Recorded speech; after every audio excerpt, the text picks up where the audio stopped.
Сәлем баршаңызға, менің YouTube каналыма қош келдіңіздер. Менің YouTube каналыма тіркеліп, қоңыраушаны басып қойыңыздар.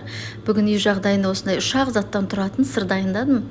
Дәмі керемет болып шығатын табиғи сыр деп атасам да болады. Сіздер де жасап көріңіздер.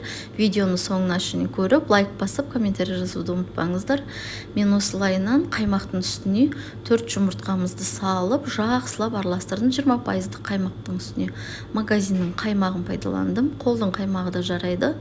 Қолдың сүтін 2 литр сүтке осылайынан тұзымызды салып, жақсылап араластырып алдым. Қайнамай жатып, жағы массамызды құятын боламыз. Қатты қайнамай жатып құйып аласыздар. Мінекей құйып алдым. Енді осыны жайлап қозғап отырамыз.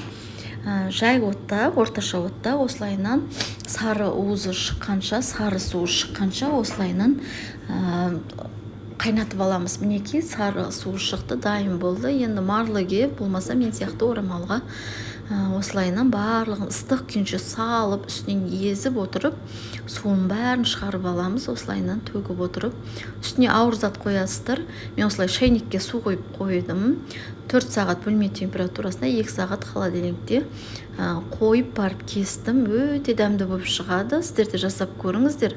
Дәмі керемет болып шығады. Үй жағдайындағы табиғи сыр деп атасам да болады. Балаларыңызға қорықпай берсеңіздер де болады. Ешқандай қоспасыз жасалатын сыр. Мінекей өте дәмді болып шығады. Ас болсын, сіздер де жасап көріңіздер.